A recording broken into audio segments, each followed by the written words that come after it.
अवधूत चिंतन श्री गुरुदेव दत्त श्री स्वामी समर्थ। सर्व स्वामी भक्तांना माझा मनापासून नमस्कार व श्री स्वामी समर्थ सर्वांना।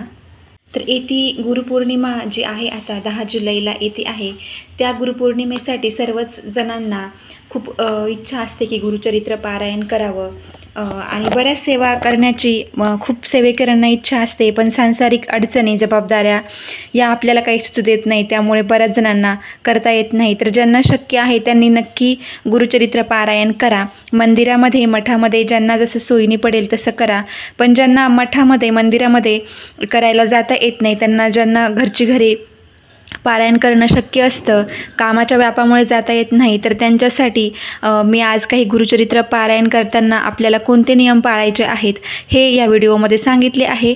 तर व्हिडिओ स्किप न करता शेवटपर्यंत बघा।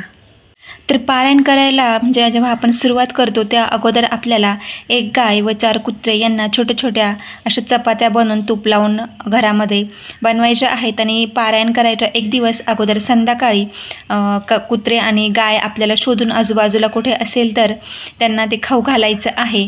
आणि आपल्या जवळपास कुठे जर स्वामींचं मंदिर केंद्र वगैरे मठ वगैरे असेल तर तिथे जाऊन आपण स्वामींना सांगून यायचं आहे की नारळ आणि खडीसाखर घ्यायची आणि स्वामींना प्रार्थना करायची की हे स्वामीराया, माझ्याकडनं मी गुरुचरित्र पारायण करायला सुरुवात करत आहे, तर हे निर्विघ्नपणे पूर्ण होऊ द्या, मला आशीर्वाद द्या, कुठल्याही प्रकारची अडीअडचण आणि अडथळा निर्माण होऊ देऊ नका आणि हे माझे पारायण 7 दिवस शेवटाला निर्विघ्नपणे जाऊ द्यात। तर गुरुचरित्र पारायण हे 7 दिवसाचे करायचे असते, पूर्ण 7 दिवस करावे म्हणजे व्यवस्थितपणे आपले वाचन होते।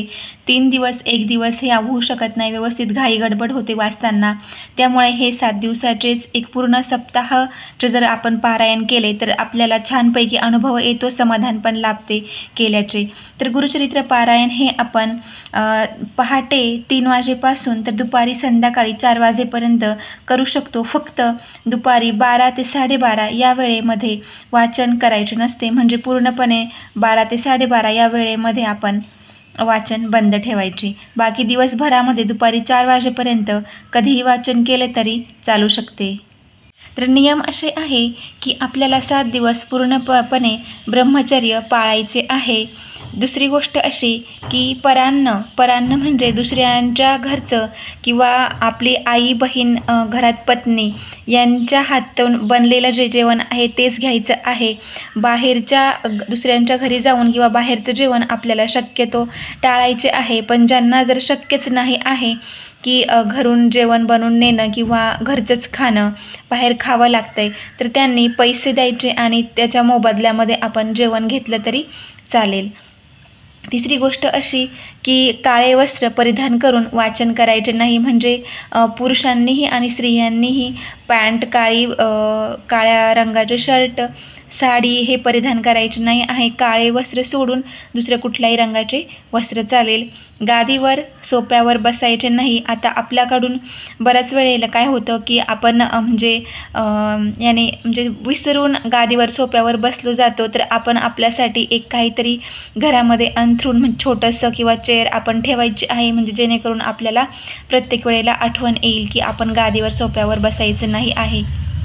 आता खाण्याच्या बाबतीमध्ये तर एकच प्रकारचे धान्य, म्हणजे जर पहिल्या दिवशी जर आपण गव्हाची चपाती खाल्ली तर पूर्ण 7 दिवस गव्हाची चपाती खायची, बाजरीची भाकरी खाल्ली तर पूर्ण 7 दिवस बाजरीच खायची, पण शक्यतो बाजरीची भाकरी खाणे टाळा, कारण ती पचायला जड असते।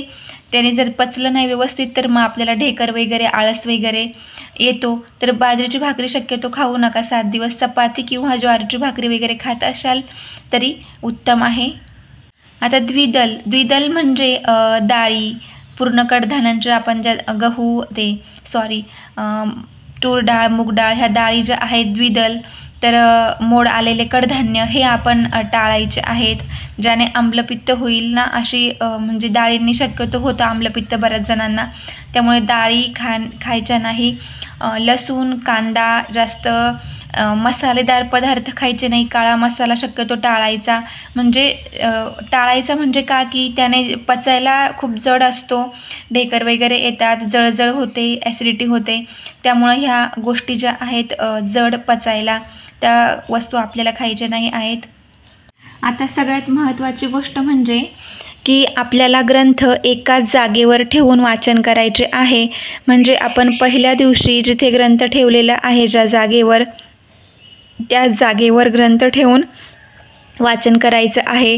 की आपल्याला मग पाठीला कळ लागली, पायाला कळ लागली, पायाला मुंग्या आल्या म्हणून आपण इकडे तिकडे सरकून किंवा थोडंफार इकडे तिकडे हलवतो किंवा दिसत नाही आहे म्हणून आपण ग्रंथ हातात उचलून घेतो आणि मग वाचतो दिसत नसल्यावर. तर त्या असं केल्याने वाचनाला खंड पडेल. तर असं करू नका. ग्रंथ हातामध्ये घेऊन उचलायचा नाही आहे. एका ठिकाणीच ठेवून ग्रंथाचे वाचन करायचे आहे आपल्याला. आणि समजा आपल्याला वाचन थोडंसं झालं आणि थोडंसं बाकी राहिलं आहे, तर मग त्यासाठी आपल्याला बाहेर जावं लागतं आहे. तर मग आपण जेव्हा बाहेरून येतो आपलं काम वगैरे आटोपून, तर लगेच ग्रंथाला स्पर्श करायचा नाही, वाचनाला लगेच सुरुवात करायची नाही. बाहेरून आल्यानंतर हातपाय स्वच्छ धुवायचे, घरामध्ये पूर्ण साईडला गोमूत्र शिंपडायचे आणि मगच ग्रंथाला स्पर्श करायचा, वाचन करायला सुरुवात करायची. आता आपलं दिवसभराचं जे वाचन असतं आपण ते पूर्ण झाल्यानंतर जेव्हा झोपण्याच्या अगोदर विष्णू सहस्रनाम वाचायचे आहेत. कारण आपल्याकडनं जरी आपण हे सर्व नियम सांगितलेले आहेत ऐकतोय, पण चुकून आपल्याकडनं एखादा म्हणजे चूक झालीच किंवा काही मिस्टेक झाली आपल्याकडनं, एखादी गोष्ट आपण करायची विसरलो, तर मग त्यासाठी आपल्या सर्व अपराधांना क्षमा मिळावी म्हणून आपण झोपण्या अगोदर शेवटी दिवसभराचं वाचन झाल्यानंतर विष्णू सहस्रनाम वाचायचे असते. आता वाचन म्हणजे पारायण जर महिला करत असतील तर महिलांनी हातामध्ये काचाच्या 2-2 तरी बांगड्या असाव्या, कपाळाला कुंकू म्हणा किंवा जर टिकली म्हणा असं काहीतरी लावलेलंच असायला पाहिजे. साडी नेसून किंवा फुल ड्रेसमध्ये वाचन करायचं आहे. गळ्यात मंगळसूत्र घालून, पायामध्ये जोडवी घालून आपल्याला वाचन करायचे आहे. मग तर बऱ्याच जणांना सवय असते की मंगळसूत्र काढून ठेवतात, जोडवी काढून ठेवलेली असते. हातामध्ये एक किंवा अशीच प्लास्टिक वगैरे मेटलच्या वगैरे बांगड्या असतात. तर असं करू नका. ॲटलिस्ट 7 दिवस तरी आपण हे छोटे छोटे जे बारीक नियम आहेत ते पाळायला हवे, जेणेकरून आपल्याला अनुभवसुद्धा येईल, प्रचिती येईल. आणि पुरुष सेवेकऱ्यांनी सुद्धा वाचन करत असतील, ते पारायण करत असतील तर कपाळाला गंध लावून आणि मग वाचन करावं. आता गुरुचरित्र वाचनासाठी आपल्याला पूर्व किंवा उत्तर दिशेला तोंड करून वाचायचं आहे.